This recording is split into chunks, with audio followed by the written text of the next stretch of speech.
गांधी जयंती यानी कि कल प्रशांत किशोर अपनी पॉलिटिकल पार्टी की लॉन्चिंग करने वाले हैं और इसको लेकर पटना में भव्य कार्यक्रम का आयोजन किया गया है। प्रशांत किशोर का दावा है कि पार्टी की लॉन्चिंग के अवसर पर कार्यक्रम स्थल पर लाखों की तादाद में बिहार के अलग अलग जिलों से लोग पहुंचेंगे। पटना की सड़कों पर जन स्वराज की तरफ से पोस्टर लगाए गए हैं। तो जन स्वराज की तरफ से पटना की सड़कों पर ये पोस्टर लगे हुए हैं और कल प्रशांत किशोर जो हैं वो अपनी पार्टी की लॉन्चिंग कर रहे हैं।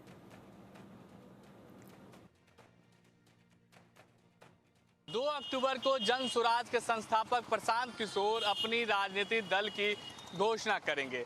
प्रशांत किशोर अब राजनीतिक दल बनाने जा रहे हैं और उससे ठीक पहले पटना की सड़कों पर जन स्वराज के द्वारा एक पोस्टर लगाया गया है और इस पोस्टर के जरिए राजद के सुप्रीमो लालू प्रसाद यादव पर बड़ा हमला किया गया। आप देखिए, सबसे ऊपर जो तस्वीर है इस पोस्टर में महात्मा गांधी की तस्वीर है और उसके ठीक बाईं तरफ जो है प्रशांत किशोर की तस्वीर है और उसमें लिखा हुआ स्लोगन अपने और अपने बच्चों के बेहतर भविष्य एवं नए बिहार के निर्माण के लिए।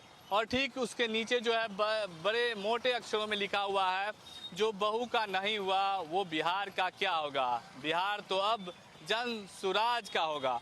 और ये जो इस तरह से स्लोगन, आपको बताएं कि ये स्लोगन के माध्यम से प्रशांत किशोर के द्वारा जो है लालू प्रसाद यादव पर बड़ा हमला बोला गया है। जिस तरह से तेज प्रताप यादव की शादी के बाद उनकी वाइफ ऐश्वर्या से दोनों का जो मामला चल रहा है केस में तलाक को लेकर, इस मैटर को लेकर जो है जन स्वराज की तरफ से बड़ा हमला जो है लालू प्रसाद यादव और उनके परिवार पर किया गया है।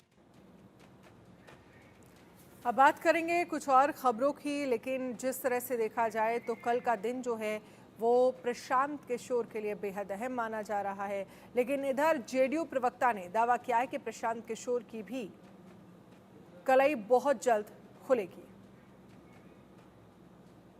गांधी जयंती के अवसर पर बिहार में एक नई पार्टी की लॉन्चिंग हो रही है। आप बिल्कुल सही समझ रहे हैं, जन स्वराज की स्थापना होने वाली है और इसको लेकर जो उसके संस्थापक हैं प्रशांत किशोर, उन्होंने एक बाकायदा प्रेस कॉन्फ्रेंस की। सभी राजनीतिक दल, चाहे वो जेडीयू हो, आरजेडी हो, बीजेपी हो, कांग्रेस हो, सभी पर प्रशांत किशोर ने पार्टी के गठन से पहले ही जमकर हमला बोल दिया है। अब पार्टी का गठन हो रहा है, बहुत सारी बातें उन्होंने कही हैं, कई सारे दावे भी कर दिए हैं और इस पर जवाब देने के लिए हमारे साथ मौजूद हैं जेडीयू के मुख्य प्रवक्ता, बिहार सरकार के पूर्व मंत्री नीरज कुमार जी। सर, बिहार में कल एक नई पार्टी की लॉन्चिंग हो रही है, कैसे देखते हैं इसे? हम तो आम लोगों से अनुरोध करेंगे घर से नहीं निकलें, क्योंकि माननीय प्रशांत किशोर जी का दावा है इतनी भारी भीड़ उमड़ने वाली है कि पटना में तिल रखने का जगह नहीं रहेगा। राष्ट्रपिता महात्मा गांधी के चित्र को घर में ही रख के नमन कर लें। इतना भारी भीड़, जो दावा उनका है, मैं नहीं जानता कि उस दावे में क्या होगा। और ये पहली राजनीतिक पार्टी है जिसके संगठन का कौन कौन राज्य कार्यकारिणी में होगा सदस्य, ये सब पहले ही घोषित हो गया। मैंने जन्म नहीं लिया और उसका अगला पीढ़ी का भी पूरा रूपरेखा आ गया।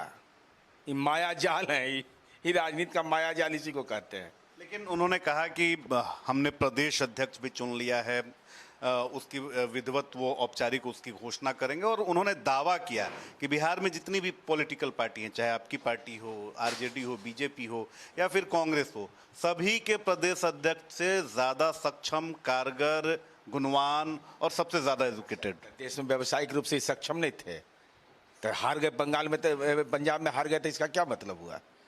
अरे राजनीति में सक्षमता तो ग्राहक तो मिल ही जाता है, क्योंकि राजनीति में मोक्ष कैसे मिलता है?